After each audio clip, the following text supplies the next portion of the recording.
Sebuah negara dapat dikatakan negara maju, yaitu dari tingkat ekonomi, kemajuan teknologi, keamanan dan faktor lain yang membuat suatu negara menjadi tempat yang ideal bagi masyarakatnya untuk hidup. Secara umum, menurut sifatnya, yang bisa kita lihat dari status quo, negara-negara maju adalah negara-negara yang sudah memiliki teknologi tinggi dan tingkat ekonomi yang setara. Selain itu, negara maju juga memiliki tingkat keamanan yang tinggi, dan hal ini juga terlihat dari kekuatan militernya. Menurut IMF, pengertian negara maju adalah negara dengan taraf hidup yang tinggi, karena ekonomi dan teknologi merata di setiap wilayah, sehingga dalam hal ini hubungannya dengan kualitas manusia, serta harapan hidup lebih baik. Berikut adalah 10 ciri-ciri negara maju yang perlu kalian ketahui. 1. Pendapatan per kapita tinggi. Pendapatan per kapita adalah pendapatan rata-rata seluruh penduduk suatu negara. Pendapatan per kapita ini dapat menggambarkan keadaan perekonomian negara tersebut. Di negara maju, pendapatan per kapita secara alami relatif tinggi. Tingginya pendapatan per kapita ini disebabkan oleh beberapa faktor, seperti tingkat penguasaan ilmu pengetahuan dan teknologi, oleh sebagian besar penduduk dan potensi pengelolaan sumber daya manusia yang berkualitas.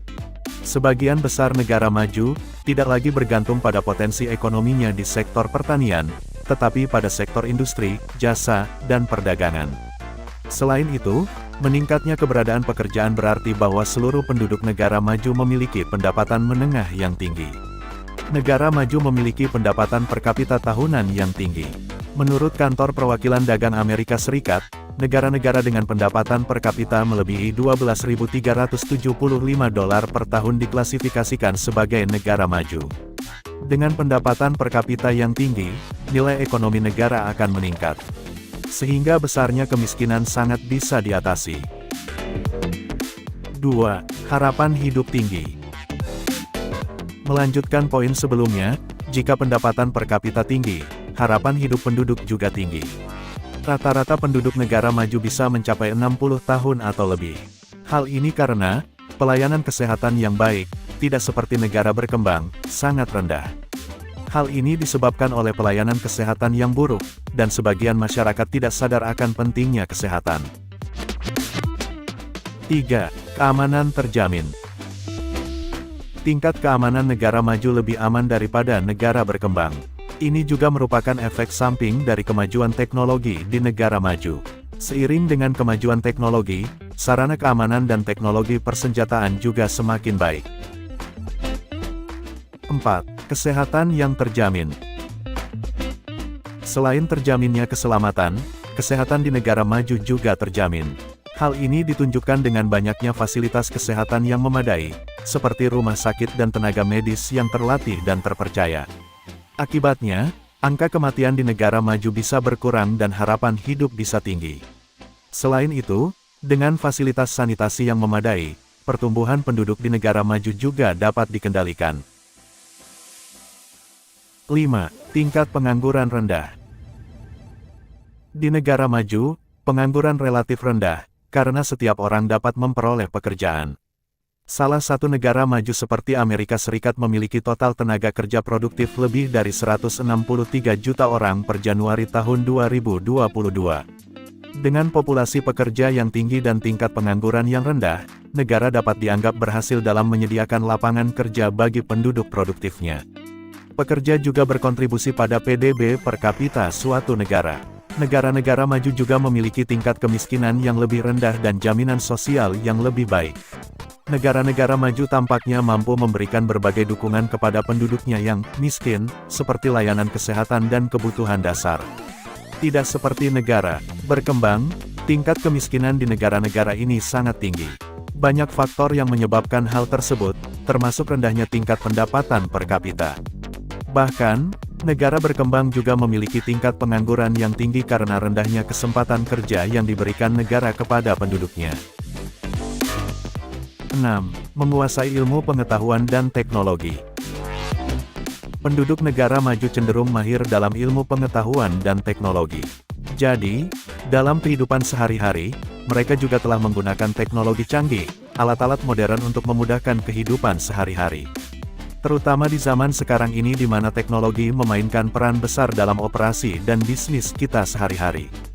Dengan demikian, negara-negara yang unggul dalam teknologi akan memiliki peluang besar untuk datang ke negara-negara maju.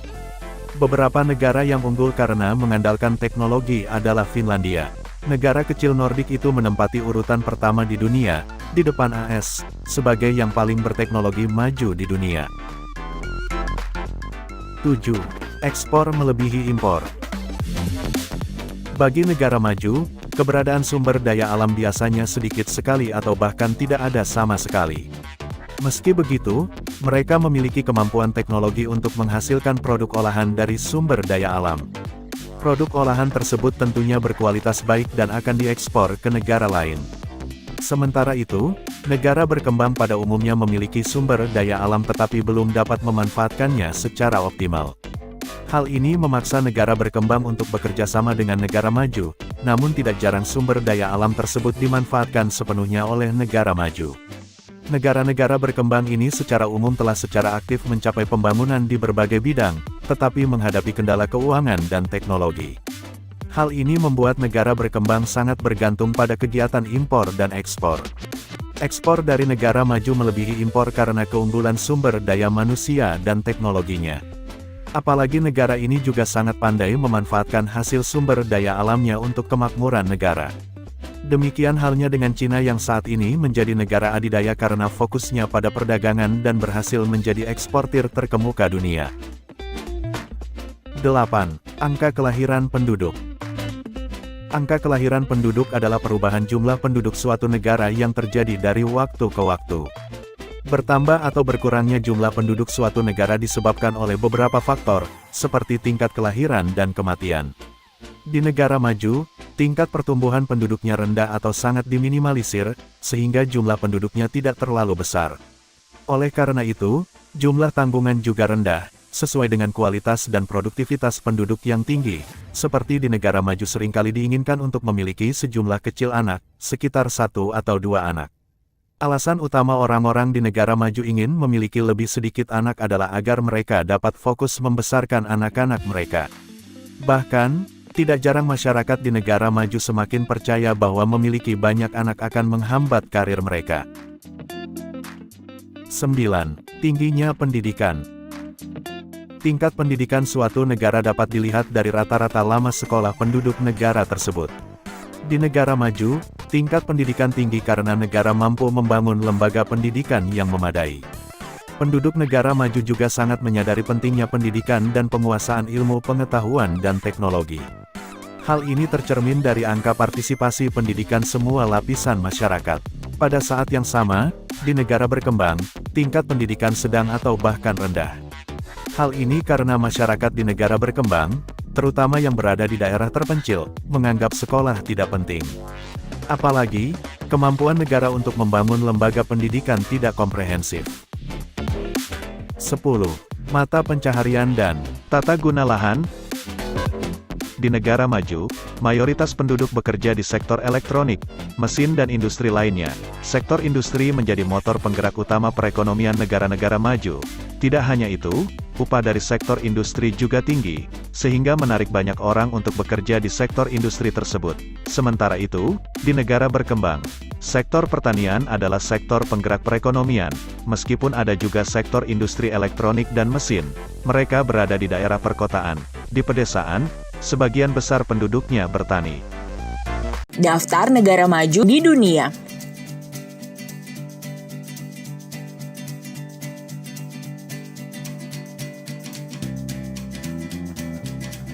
Ada negara maju, ada juga negara berkembang. Tahukah teman-teman, negara mana saja yang merupakan negara maju dan negara mana saja yang merupakan negara berkembang? Sebelum kita cari tahu jawabannya, kita cari tahu dulu bagaimana penentuan sebuah negara digolongkan sebagai negara maju atau berkembang. Bersumber dari kompas.com, kategori negara maju dilihat dari pendapatan nasional bruto atau PNB per kapita yang tinggi. Selain itu, negara maju juga harus memiliki pertumbuhan penduduk yang relatif rendah. Sedangkan sebuah negara dikatakan berkembang jika memiliki tingkat kesejahteraan yang relatif rendah dan indeks perkembangan manusia di bawah standar normal. Lalu seperti apa daftar negara maju dan negara berkembang di dunia ya? Berikut ini daftarnya berdasarkan Dana Moneter Indonesia atau The International Monetary Fund atau IMF tahun 2018. Terima kasih karena selalu jadi teman setia Bobo. Sebelum lanjut videonya, jangan lupa like, subscribe, dan nyalakan lonceng notifikasinya. Daftar negara maju. Daftar negara maju di benua Asia. Daftar negara maju di benua Asia yakni Jepang, Hong Kong, Israel, Korea Selatan, Makau, Taiwan, dan Singapura. Sedangkan daftar negara maju di benua Amerika yakni Amerika Serikat dan Kanada, Puerto Rico. Daftar negara maju di benua Eropa yakni Austria, Luxembourg, Belanda, Malta, Belgia, Norwegia, Britania Raya atau UK, Denmark, Portugal, Estonia, Republik Ceko, Finlandia, San Marino, Perancis, Siprus, Jerman, Slovak, Republik Irlandia, Slovenia, Islandia, Spain, Italia, Sweden, Latvia, Switzerland, Lituania, dan Yunani. Daftar negara maju di benua Australia dan Oseania yakni Australia dan Selandia Baru. Nah, itulah daftar negara maju di dunia yang dikelompokkan dari benuanya teman-teman. Dilihat dari pendapatan nasional bruto atau PNB per kapita. Berdasarkan IMF, belum ada negara di benua Afrika yang masuk ke kategori negara maju. Di antara negara-negara di atas, negara mana nih yang ingin sekali teman-teman kunjungi? Mari membangun Indonesia. Hari ini kita cerita-cerita sedikit tentang pembangunan ya. Ada dua jenis pembangunan infrastruktur. Pertama, infrastruktur statis, dan yang kedua adalah infrastruktur dinamis. Pembangunan jalan tol, pelabuhan, bandara itu adalah kategori pembangunan infrastruktur statis. Sifat dari infrastruktur statis adalah penunjang kegiatan infrastruktur dinamis. Makanya di banyak negara, infrastruktur statis itu dibangun setelah pemakainya siap. Seperti di Amerika, tahun 1940 sampai 1961 Amerika membangun infrastruktur statis besar-besaran. Tujuan utamanya adalah penyediaan pemanfaatan untuk industri otomotif Amerika. Mereka membangun jalanan lebih dari 25.000 km. Terdapat 9 dari timur ke barat, 11 dari utara ke selatan. Dan itu terus dibangun akar-akar dari jalan tersebut. Apa yang terjadi? Apa hasilnya?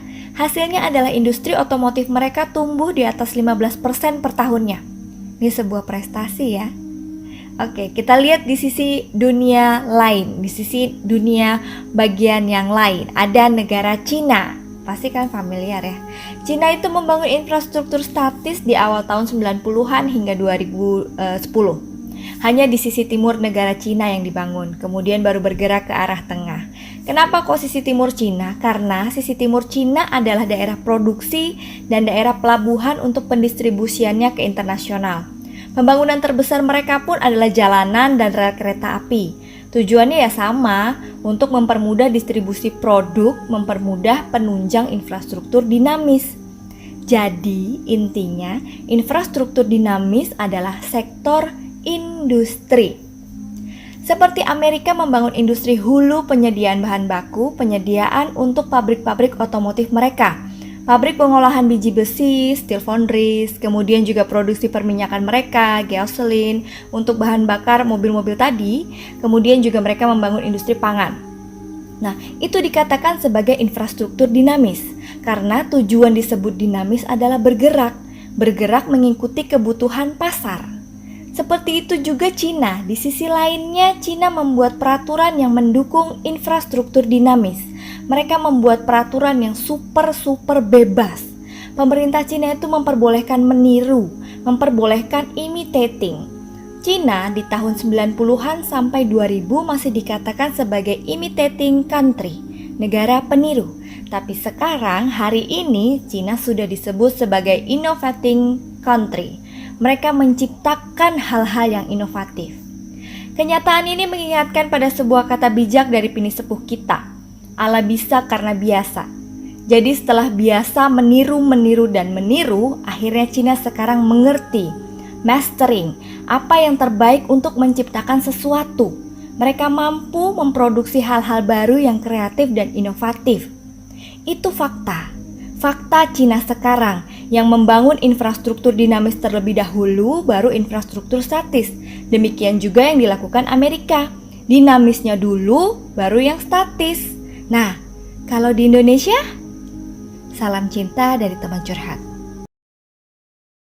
Pada video kali ini kita akan membahas sebuah negara kecil di Asia. Namun meskipun kecil, negara ini adalah salah satu negara paling maju baik secara ekonomi maupun teknologi. Negara ini juga dikenal sebagai salah satu macan Asia. Selain itu, negara ini juga dikenal sebagai satu-satunya negara di Asia Tenggara yang tidak memiliki hasil tambang. Lebih lengkapnya inilah Singapura.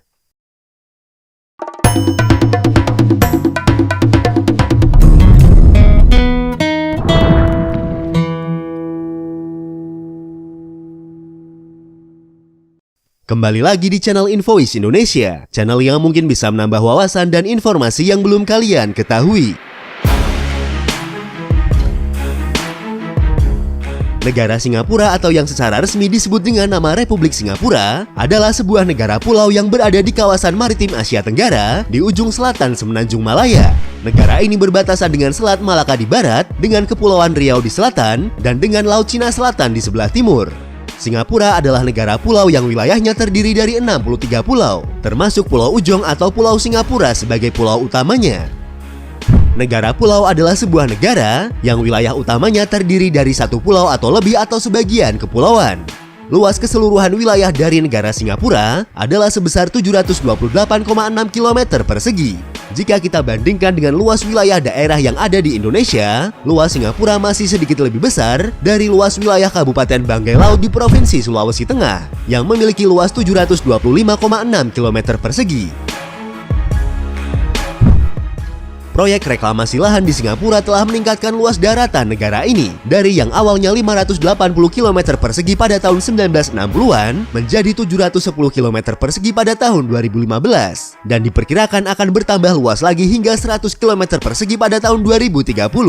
Beberapa proyek ini melibatkan penggabungan pulau-pulau kecil melalui reklamasi tanah untuk membentuk pulau-pulau yang lebih besar, lebih fungsional dan layak huni seperti yang telah dilakukan di Pulau Jurong. Singapura juga disebut sebagai negara kota atau polis. Negara kota adalah kota independen berdaulat yang berfungsi sebagai pusat kehidupan politik, ekonomi dan budaya di atas wilayahnya yang berdekatan. Dan Singapura adalah salah satu dari hanya sedikit negara kota modern berdaulat di dunia.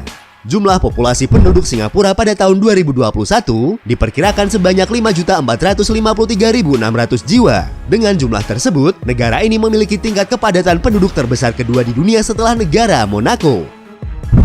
Sekitar 42% penduduk Singapura adalah warga asing. Jumlah penduduk negara ini memiliki persentase warga asing tertinggi ke-6 di dunia. Kebanyakan berasal dari Cina, Malaysia, Filipina, Amerika Utara, Timur Tengah, Eropa, Australia, Bangladesh, dan India.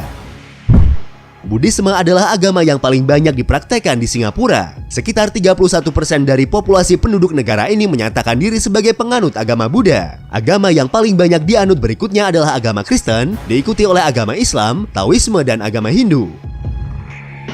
Pemerintah Singapura mengakui 4 bahasa resmi di negaranya, yaitu bahasa Inggris, Melayu, Mandarin, dan Tamil. Tidak seperti negara tetangganya Malaysia dan Indonesia, tempat di mana bahasa Melayu menjadi bahasa dominan. Bahasa paling dominan di Singapura adalah bahasa Inggris. Bentuk bahasa Inggris yang dipertuturkan di Singapura memiliki banyak ragam, mulai dari bahasa Inggris standar hingga bahasa Kreol atau yang dikenal sebagai Singlish.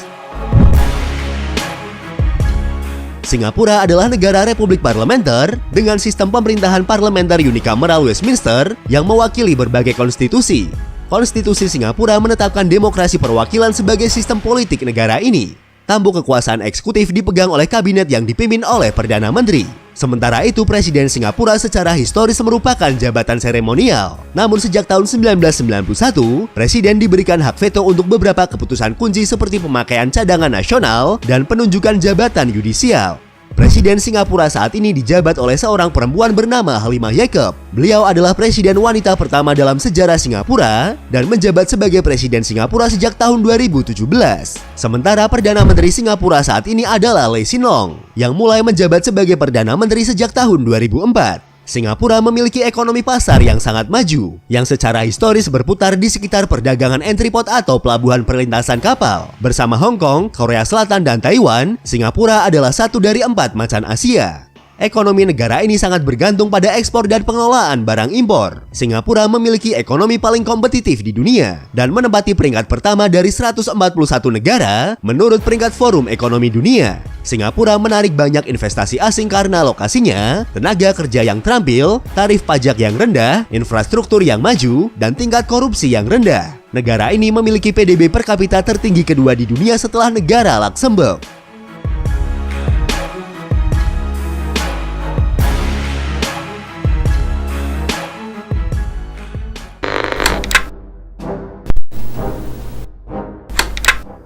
Sejarah Singapura. Pulau Singapura awalnya dihuni oleh para nelayan dan bajak laut. Pulau ini dikenal oleh pelaut setidaknya sejak abad ke-3 Masehi. Catatan tertulis paling awal tentang Singapura mungkin ada dalam catatan Cina dari abad ke-3 yang menggambarkan Pulau-Pulau Chung yang diduga merupakan transkripsi dari nama Melayu Pulau Ujong atau Pulau di Ujung Semenanjung. Pada abad ke-7, wilayah ini merupakan poster depan bagi Kerajaan Sriwijaya yang berfungsi sebagai entrepot atau pelabuhan perlintasan kapal dan titik suplai untuk perdagangan Melayu, Thailand, Jawa, Cina, India, dan Arab. Pada tahun 1299, pulau kecil namun strategis ini mendapatkan nama baru. Menurut legenda, Pangeran Sri Tribuana atau yang dikenal juga dengan nama Sang Nila Utama, yang merupakan seorang pangeran dari Kerajaan Sriwijaya, mendirikan pemukiman di pulau tersebut dan menamakannya Singapura, yang berarti kota singa dalam bahasa Sanskerta. Sekitar abad ke-14, wilayah Singapura lebih dikenal dengan nama Temasek atau Tumasik yang berarti kota laut. Nama ini tertulis pada kitab Negara Kertagama yang ditulis oleh Empu Prapanca pada tahun 1365. Dalam kitab tersebut dikatakan bahwa Temasek adalah bawahan dari Kerajaan Majapahit. Pada abad itu kekuatan dari Kerajaan Sriwijaya telah menurun dan wilayah ini diperebutkan antara Kerajaan Siam atau Thailand dengan Kerajaan Majapahit yang sedang berusaha untuk menguasai Semenanjung Malaya. Sumber sejarah dari catatan Portugis juga menunjukkan bahwa sekitar akhir abad ke-14, penguasa Singapura saat itu yang juga merupakan pangeran terakhir Sriwijaya, yaitu Sultan Iskandar Shah atau yang juga dikenal sebagai Parameswara diserang oleh Majapahit, yang kemudian memaksanya untuk pindah ke Malaka. Di Malaka, Sultan Iskandar Shah kemudian mendirikan Kesultanan Malaka. Pada tahun 1511, Portugis berhasil merebut Malaka. Sultan Mahmud Shah Raja Malaka saat itu terpaksa melarikan diri ke selatan dan kemudian mendirikan Kesultanan Johor. Dalam perkembangannya, wilayah Singapura kemudian menjadi bagian dari Kesultanan Johor.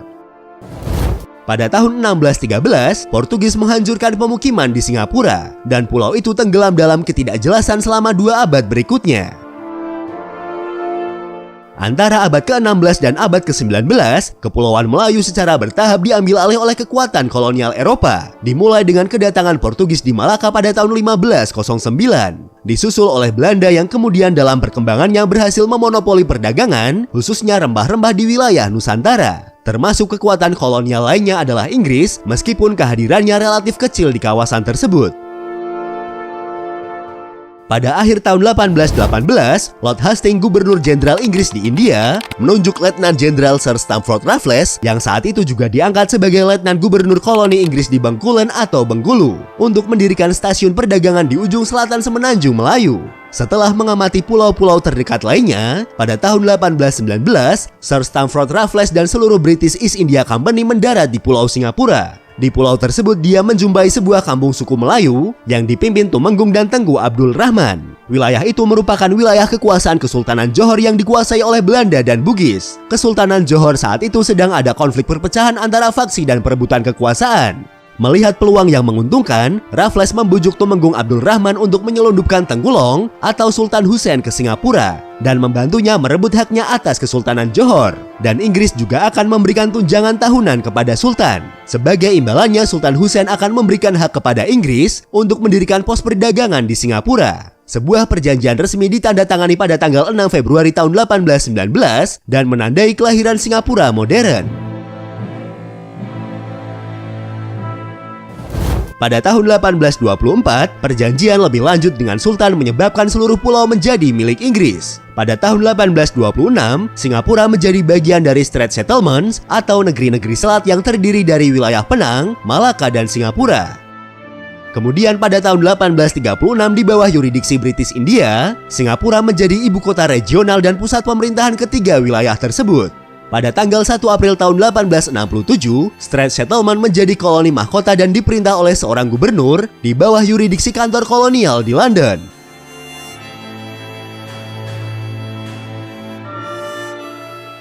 Selama Perang Dunia Kedua, invasi Jepang ke Malaya memuncak dalam pertempuran Singapura. Kekalahan dalam perang tersebut memaksa Inggris untuk menyerahkan Singapura ke tangan Jepang pada tanggal 15 Februari tahun 1942. Setelah Jepang menyerah kepada sekutu pada tanggal 15 Agustus tahun 1945, wilayah Singapura diserahkan kembali ke pemerintah Inggris pada tanggal 12 September tahun 1945. Setelah perang, pemerintah Inggris mengizinkan Singapura mengadakan pemilihan umum pertamanya pada tahun 1955 yang dimenangkan oleh kandidat pro-kemerdekaan David Saul Marshall, ketua Partai Front Buruh.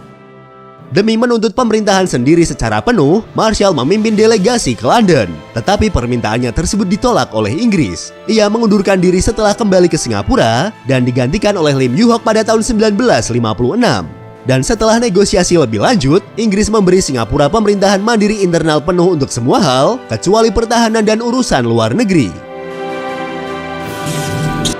Pada tanggal 16 September tahun 1963, Singapura tergabung dengan Federasi Malaya bersama Sabah dan Sarawak untuk membentuk Federasi Malaysia yang baru di bawah ketentuan Perjanjian Malaysia.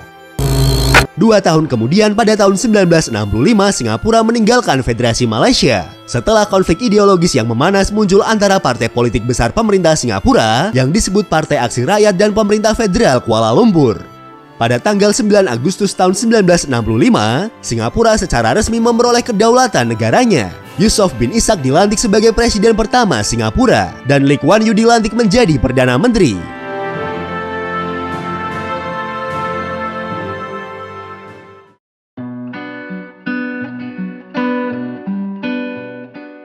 Itulah ringkasan sejarah tentang negara Singapura. Dan untuk mengenal lebih jauh tentang negara ini, berikut adalah 20 fakta tentang negara Singapura.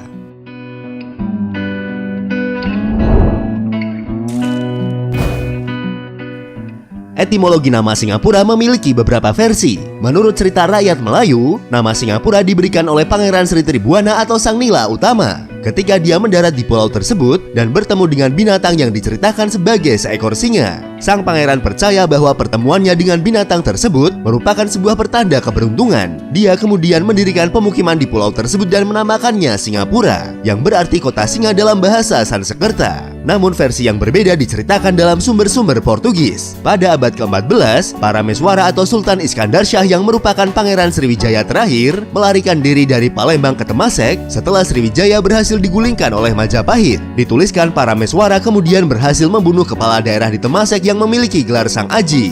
Dia kemudian mendeklarasikan kemerdekaan wilayah tersebut dari Majapahit dan menaiki singgasana singa. Dan diperkirakan nama Singapura diambil dari singgasana singa tersebut. Desain bendera nasional Singapura terdiri dari 2 warna utama, yaitu warna merah dan warna putih dengan tambahan lambang bulan sabit dan 5 buah bintang pada sudut kiri atasnya. Desain ini diadopsi sejak tanggal 3 Desember tahun 1959 ketika Singapura memiliki pemerintahan sendiri di dalam kerajaan Inggris. Adapun unsur-unsur yang terdapat pada desain bendera tersebut memiliki simbolisme makna tersendiri, seperti warna merah yang melambangkan persaudaraan universal dan kesetaraan manusia, warna putih melambangkan kemurnian dan kebajikan yang meresap dan abadi, bulan sabit melambangkan sebuah negara muda yang sedang maju, dan kelima bintang melambangkan 5 prinsip yang dipegang oleh Singapura, yaitu demokrasi, perdamaian, kemajuan, keadilan, dan kesetaraan. Merlion adalah maskot resmi dari negara Singapura. Maskot yang digambarkan sebagai makhluk mitos dengan kepala singa dan tubuh ikan ini banyak digunakan untuk mewakili negara, kota, dan rakyatnya sebagai personifikasi nasional. Dolar Singapura adalah mata uang resmi dari negara Singapura. Mata uang ini secara internasional dikodekan dengan SGD. Jika kita konversi ke mata uang negara Indonesia, 1 dolar Singapura memiliki nilai sebesar Rp10.498. Berdasarkan nilainya, dolar Singapura adalah mata uang ke-13 yang paling banyak diperdagangkan di dunia pada tahun 2019. Selain digunakan di Singapura, dolar Singapura juga diterima sebagai alat pembayaran biasa di negara Brunei Darussalam, sesuai dengan perjanjian pertukaran mata uang antara Otoritas Moneter Singapura dan Otoritas Moneter Brunei Darussalam. Demikian pula dolar Brunei juga bisa diterima di Singapura. Johor Singapore Causeway dan Tuas Second Link adalah dua jembatan buatan yang menghubungkan daratan Singapura dan negara tetangganya Malaysia, khususnya wilayah Johor. Singapura adalah salah satu negara pertama yang memiliki hubungan normal dengan Republik Rakyat Tiongkok setelah negara ini membuka diri pada tahun 1978. Negara ini mengakui kebijakan Satu Tiongkok RRT dan memiliki hubungan dagang yang luas dengan negara itu. Meski demikian, Singapura juga mempertahankan hubungan diplomatik dengan pemerintah Republik Tiongkok di Taiwan.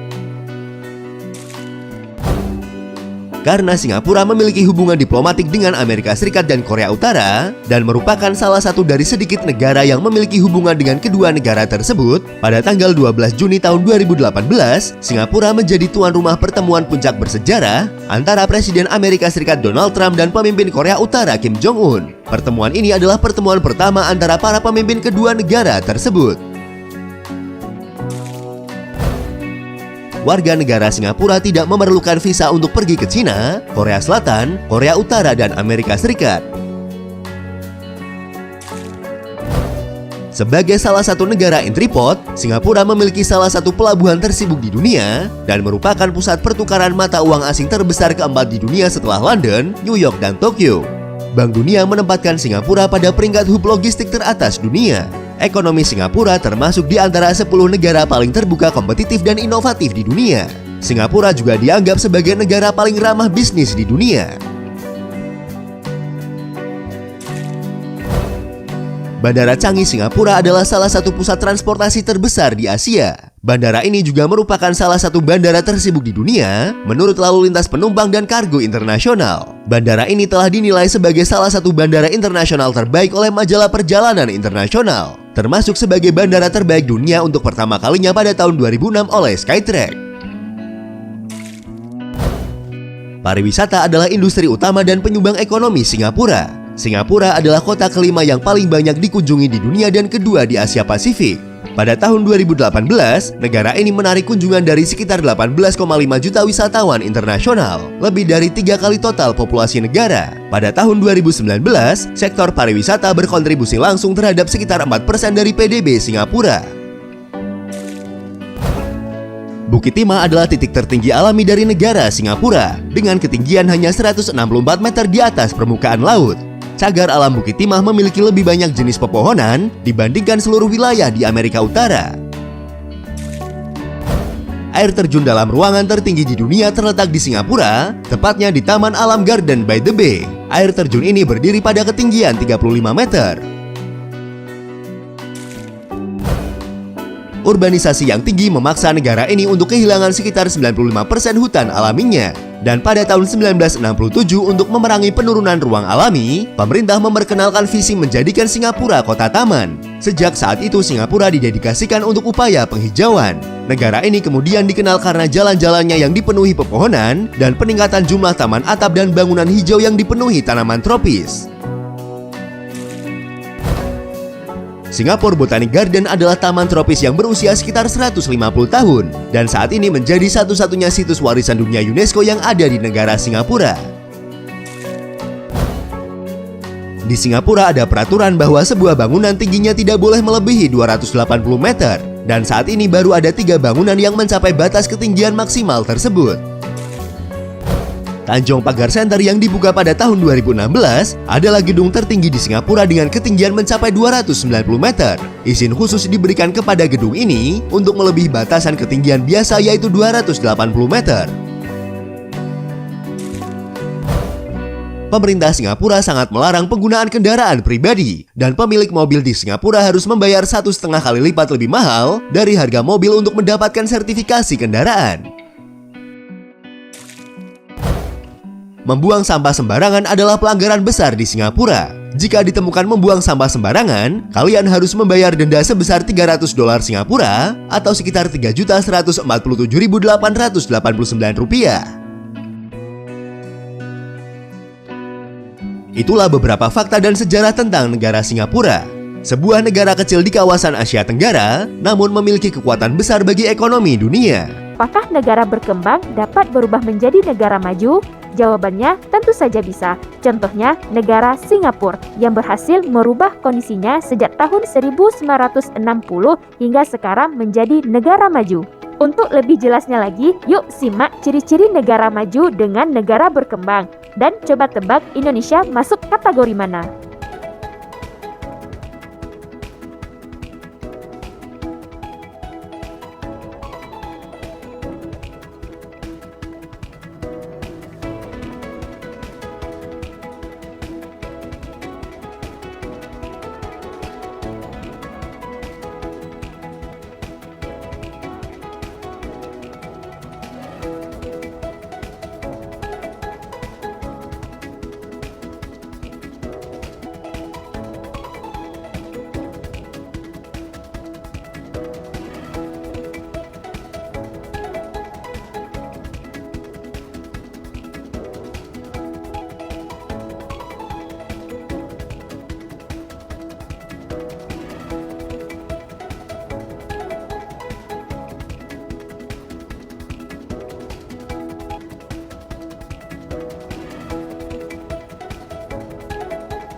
Sistem transportasi umumnya menunjukkan kualitas dari sebuah negara dan juga kemajuan bangsanya. Untuk itu, perlunya untuk kembangkan dan menjaga sektor transportasi agar semakin ditingkatkan demi kesejahteraan sebuah bangsa. Lantas, seperti apa perkembangan industri transportasi di tiap negara maju? Kita akan simak informasinya dalam IDX Statement berikut ini.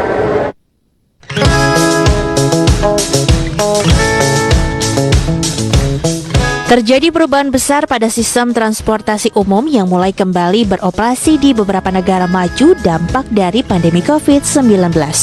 Akan tetapi, pandemi tak menyurutkan negara berkembang untuk terus unggulkan sistem transportasinya. Karena dari sistem transportasi, negara dapat meningkatkan pendapatan negara terutama dari wisatawan asing. Sehingga banyak dari negara-negara di dunia yang memiliki sistem transportasi terbaik, di mana semuanya terkoneksi dengan baik. Transportasi menjadi salah satu hal yang penting saat liburan ke suatu tempat. Kemudian akomodasi akan membuat perjalanan dan liburan kita jadi lebih menyenangkan. Di beberapa negara maju memiliki sistem transportasi yang membuat masyarakat nyaman, sehingga tak lagi berpergian menggunakan mobil pribadi. Lantas, negara apa saja yang sudah memiliki sistem transportasi maju? Negara yang pertama adalah Hong Kong. Hong Kong menjadi negara yang memiliki sistem transportasi maju yang sangat baik. Sistem transportasi di Hong Kong didesain untuk memenuhi kebutuhan masyarakatnya. Sebagian besar wilayahnya sudah dijangkau oleh MTR, sebutan untuk kereta bawah tanah di Hong Kong. Sementara itu, wilayah yang tak terjangkau MTR tetap bisa dicapai dengan bus, tram, atau taksi. Bahkan transportasi antar pulaunya juga terkoneksi dengan baik lewat layanan feri. Berkat sistem transportasinya yang matang tersebut, masyarakat dan wisatawan bisa berpergian dengan mudah dan nyaman di Hong Kong. Negara kedua yaitu Singapura. Naik MRT adalah cara cepat untuk menjelajah Singapura karena negara ini telah gunakan sistem pembayaran terintegrasi yang canggih dan bisa digunakan untuk perjalanan tanpa batas selama 3 hari. Serupa dengan Hong Kong, warga Singapura juga dimanjakan dengan moda raya transportasi atau MRT, bus, dan taksi yang terkoneksi dengan baik. Jaringan busnya pun menjangkau hampir ke seluruh wilayahnya dengan tarif yang sangat terjangkau. Berkat kualitas sistem dan infrastrukturnya, Singapura layak menjadi percontohan dalam hal sektor transportasi. Negara ketiga ada Belanda. Di negara yang maju ini, transportasi dianggap penyangga utama perekonomian. Itu sebabnya infrastruktur transportasi di Belanda dibangun dengan sangat matang, meliputi jaringan jalan, kereta api, transportasi air, dan udara. Negeri kincir angin ini juga sangat terkenal dengan jalur sepedanya yang sangat layak. Selain itu, infrastruktur transportasi di Belanda juga dibangun dengan baik, meliputi jalan raya, kereta api, transportasi air, dan udara. Kota-kota utama di Belanda terhubung dengan kereta api. Negara ketiga yaitu Finlandia. Finlandia memang terkenal sebagai negara yang nyaman dan aman untuk ditinggali. Selain kestabilan politik dan keamanan, Finlandia juga memiliki sistem transportasi umum yang sangat bagus, bahkan termasuk terbaik di dunia. Transportasi umum Finlandia merupakan salah satu sistem transportasi umum yang paling dapat diandalkan di Eropa, mulai dari bus, kereta, MRT, kapal, dan penerbangan lokal. Semuanya dinilai sangat bagus, bersih, nyaman, dan tentunya aman.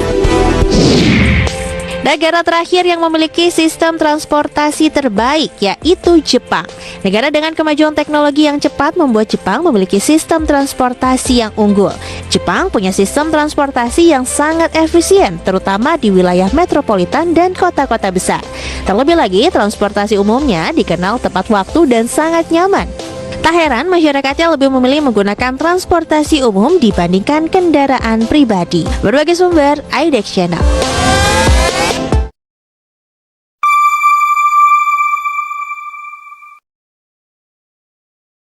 Jepang tidak pernah lelah dengan segala aktivitas dan kesibukan yang menguras tenaga. Kalian tidak akan pernah menyangka jika metode manual bahkan terlihat sangat rapi dan cepat, layaknya hasil produksi mesin. Begitulah cara kerja mereka. Level profesional itu tidak perlu lagi diragukan. Mungkin bagi kalian yang belum terbiasa dengan kondisi serba cepat, perasaan lega karena hidup di Indonesia akan datang menghampiri kalian. Gimana enggak coba? Kerja serba cepat dan dituntut buat dapat hasil yang sempurna tentu bukan perkara yang mudah ya guys. Well, untuk melihat potret lebih jelas tentang betapa menakjubkannya level profesional Jepang, mari kita beranjak ke video pembahasannya berikut ini.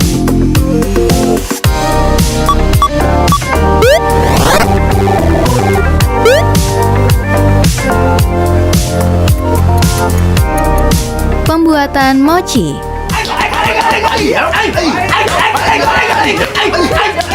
Siapa yang nggak kaget dengar orang-orang teriak kayak bertengkar ini guys? Ini bukan pertengkaran ataupun pertumpahan darah ya guys. Mereka cuma sedang membuat makanan khas Jepang, mochi. Membuat mochi dengan tangan yang sudah terlatih ternyata bisa memperlihatkan sisi seni yang menakjubkan loh. Kalian bisa melihat bagaimana tenaga, kerapian, dan cita rasa berpadu dalam satu kesatuan yang unik semacam ini. Kalau teknik ini dilakukan oleh mereka yang belum profesional, bisa jadi tangan partnernya yang digunakan untuk mengaduk adonan bisa cedera karena kena tumbuk alat penumbuk yang dipegang oleh partner pembuat mochinya. Jadi emang perlu kemampuan ekstra ya guys.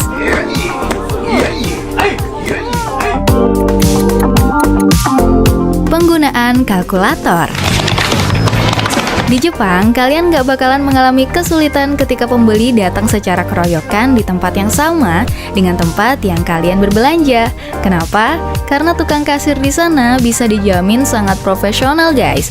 Gambaran itu bisa dilihat dari bagaimana orang-orang Jepang menggunakan kalkulator.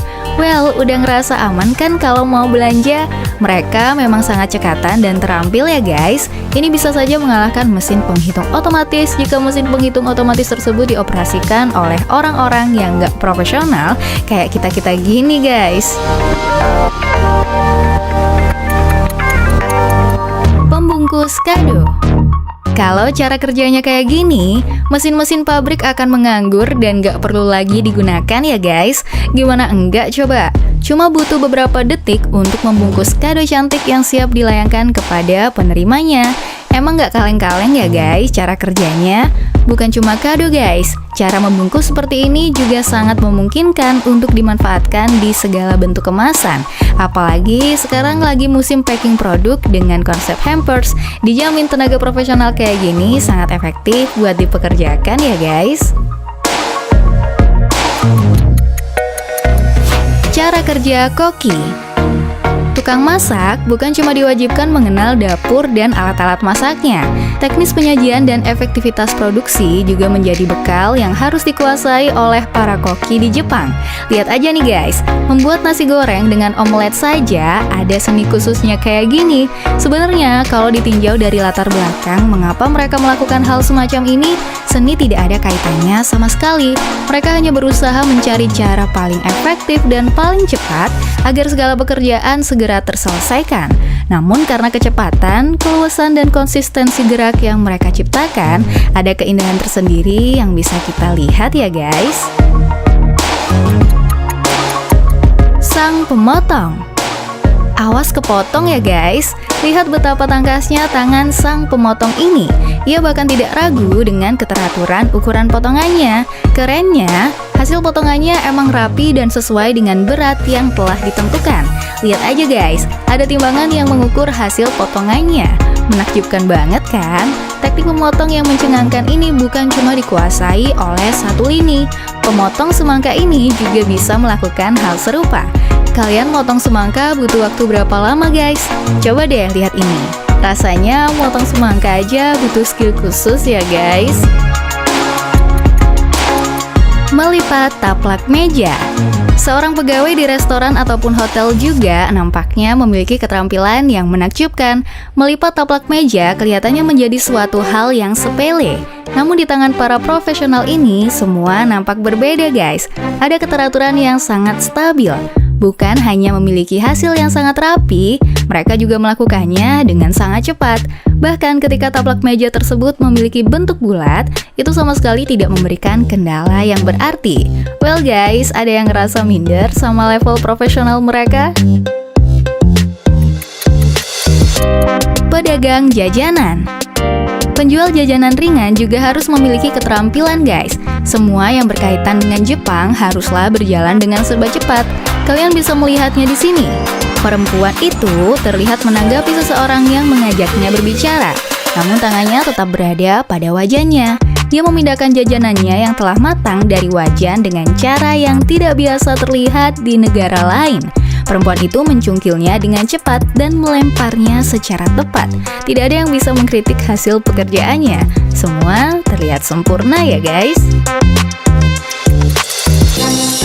Pegawai kantor. Pegawai kantor sebenarnya menggunakan trik umum yang biasa digunakan oleh pekerja kantor di negara lain. Hanya saja, mereka melakukannya dengan level yang berbeda. Lihat saja bagaimana cara mereka mengetik. Apakah kalian tidak penasaran tentang bagaimana cara pegawai itu melatih fokusnya? Dia terlihat tidak bermasalah saat membaca panduan yang ada di depannya dengan tangan yang terus mengetik. Bahkan dia tidak mengurangi kecepatan mengetiknya. Bukankah itu sangat menakjubkan guys? Wrapping. Kalian pasti udah sering banget kan lihat pegawai supermarket wrapping produk yang dibeli oleh pelanggan. Tapi udah pernah lihat yang modelnya kayak gini? Pegawai supermarket di Jepang juga hidup dengan serba cepat. Mereka dituntut untuk cekatan. Mirip sih sama ibu-ibu yang membungkus kado di pabrik tadi. Cuma ini versi supermarketnya ya guys. Gak mengurangi sisi kerennya kan? Pengolah tuna. Koki ini memiliki skill yang luar biasa. Ini bukan soal kecepatan guys, tapi tentang kerapian yang berhasil diciptakan oleh koki handal tersebut. Tuna besar itu disayat dan kemudian dipotong tipis tanpa menggunakan pengukur yang pasti. Dia hanya memotongnya secara manual, namun hasil pekerjaannya sangatlah mengagumkan. Lihat aja guys, tuna itu telah berubah wujud menjadi sayatan-sayatan kecil yang mengagumkan. Bukankah ini membuat kita bertanya-tanya tentang berapa lama waktu yang dibutuhkan oleh para koki tersebut untuk bisa berada di level ini? Sebuah channel yang mengulas berbagai fakta dan pengetahuan umum. Episode kali ini kita akan membahas sebuah negara yang mempunyai perekonomian terkuat di benua Eropa, yaitu Jerman. Sebelum kita lanjutkan video ini, jangan lupa subscribe dan like channel ini. Jerman merupakan sebuah negara yang letaknya di Eropa Tengah. Di sebelah utara, negara ini berbatasan langsung dengan negara Denmark dan Laut Baltik. Di sebelah timur berbatasan langsung dengan negara Polandia dan Republik Ceko. Di sebelah selatan berbatasan langsung dengan negara Swiss dan Austria. Sedangkan di sebelah barat berbatasan langsung dengan negara Belanda, Luxembourg, dan Prancis. Nama resmi dari negara Jerman adalah Federal Republic of Germany. Pemerintahannya mengadopsi sistem federal parlementer republik dengan seorang kanselir sebagai pemimpin pemerintahan. Luas negara ini mencapai 357.000 km persegi yang terbagi menjadi 16 negara bagian. Berlin merupakan ibu kota sekaligus kota terbesar di negara ini. Jerman merupakan negara dengan penduduk terbanyak di benua Eropa. Pada tahun 2020, jumlah penduduk negara ini mencapai 83,3 juta jiwa. Penduduk Jerman mayoritas merupakan etnis Jerman asli. Adapun beberapa etnis minoritas yang menjadi warga negara Jerman adalah etnis Yahudi, Turki, hingga Denmark. Sejak zaman dulu, Jerman selalu memegang peranan penting dalam perkembangan dunia, mulai dari zaman Renaissance hingga era modern. Salah satu momen paling penting bagi kebangkitan bangsa Jerman adalah peristiwa Aufklärung. Istilah Aufklärung dalam bahasa Jerman berarti pencerahan. Peristiwa ini terjadi pada tahun 1695 sampai 1815. Meskipun sama-sama disebut pencerahan, ternyata Renaissance dan Aufklärung berbeda. Di masa Renaissance, kesadaran akan kemampuan akal manusia sudah berkembang, tetapi hal tersebut hanya menghasilkan kemajuan di bidang humaniora, filsafat, seni, sastra, dan hukum. Pada zaman Renaissance ini, perubahan di bidang ekonomi belum mampu dikembangkan. Melalui slogan Sapere Aude yang berarti beranilah berpikir sendiri, Immanuel Kant, seorang filsuf asal Jerman, mengajak orang-orang untuk semakin berani dan bebas menggunakan akalnya. Menurut Kant, manusia masih belum yakin akan kemampuan akalnya untuk menciptakan kemajuan dan kebahagiaan di dunia. Jika manusia belum mampu melakukan hal tersebut, itu berarti bahwa manusia tersebut belum dewasa. Pada masa Aufklärung inilah Jerman mulai memasuki era industrialisasi. Pada masa ini pula, perekonomian dan perkembangan teknologi di Jerman tumbuh pesat. Jerman menjelma menjadi kiblat inovasi-inovasi baru di bidang teknologi dan sekaligus menjadi pengglobal ekonomi. Berbicara mengenai ekonomi, perekonomian negara ini sangat kuat dan stabil. Pada tahun 2020, perekonomian Jerman menjadi yang terbesar di Eropa, sekaligus terbesar keempat di dunia setelah Amerika Serikat, China, dan Jepang. Nilai PDB Jerman pada tahun 2020 mencapai 3,9 triliun dolar Amerika. Jumlah tersebut mengalami penurunan dari tahun 2019 yang mencapai 4,5 triliun dolar Amerika.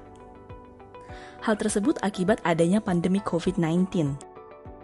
Dengan besaran tersebut, PDB Jerman besarnya 4 kali lipat daripada PDB Indonesia yang hanya sekitar 1 triliun dolar.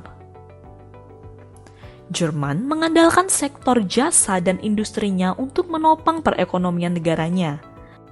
Berdasarkan majalah Fortune Global, 37 dari 500 perusahaan dengan penghasilan terbesar di dunia berasal dari Jerman. Ke-37 perusahaan multinasional tersebut berkutat di berbagai bidang mulai dari otomotif, aparel, teknologi elektronik, jasa kurir, asuransi hingga farmasi. Dengan kekuatan perindustriannya yang sangat besar, pada tahun 2003 hingga 2008, Jerman dinobatkan menjadi negara eksportir terbesar di dunia. Ketika itu, nilai ekspor Jerman mencapai 1,3 triliun dolar Amerika. Di tahun 2019, total ekspor Jerman mengalami penurunan ke posisi ketiga setelah Tiongkok dan Amerika Serikat.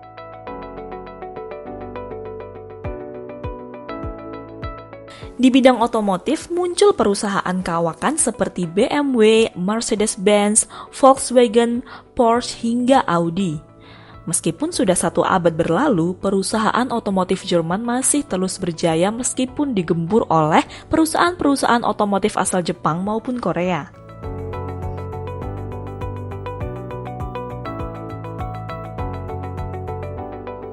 Dengan menawarkan teknologi yang berkelas dan memanfaatkan brand premium yang mereka miliki, perusahaan-perusahaan otomotif asal Jerman tersebut bisa terus bertahan dengan menyasar pasar premium.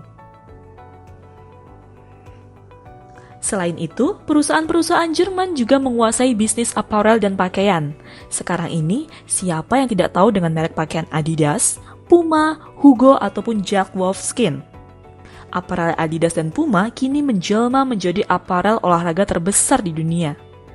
Kedua aparel tersebut mampu untuk mensponsori klub-klub besar sepak bola Eropa, seperti Real Madrid, Manchester United, Arsenal, hingga Juventus. Beberapa kota besar yang menjadi basis industri dan perusahaan multinasional di Jerman adalah Berlin, München, Stuttgart, Köln, Bremen, dan Hamburg. Kota Hamburg ini menjadi basis industri pesawat terbang Jerman, yaitu Messerschmitt Bölkow Blauen. Di industri pesawat tersebutlah Bapak Baharudin Yusuf Habibie pernah menjabat sebagai wakil presiden perusahaan. Di negara Jerman pula, beberapa temuan Habibie mengenai teknologi pesawat terbang mendapatkan hak patennya. Salah satunya adalah teori Habibie. Teori Habibie ini menjelaskan mengenai keretakan di tubuh pesawat terbang akibat beban yang berat atau crack progression di tubuh pesawat terbang. Berkat teori tersebut, Habibie mendapat julukan Mr. Crack dan mendapatkan anugerah warga negara kehormatan Jerman. Sebuah penghargaan tertinggi yang diberikan Jerman kepada warga asing. Selain mempunyai kekuatan di bidang ekonomi dan teknologi, negara ini juga mempunyai kekuatan yang besar di bidang diplomatik. Jerman menjadi negara kunci atas terbentuknya Uni Eropa, G8 maupun G20. Namun, kejayaan Jerman yang diperoleh sekarang ini didapatkan dengan jalan yang berliku. Negara ini beberapa kali mengalami keterpurukan, mulai dari kekalahan di Perang Dunia Pertama dan Kedua, kemudian terpecahnya Jerman menjadi dua wilayah, yaitu Jerman Barat dan Jerman Timur. Pada tahun 1990, Jerman Barat dan Jerman Timur kembali bersatu. Setelah itu, perkembangan negara ini semakin cepat. Tak hanya besar di sektor ekonomi, melainkan hampir di semua sektor kehidupan, mulai dari ilmu pengetahuan, sosial, budaya, maupun politik.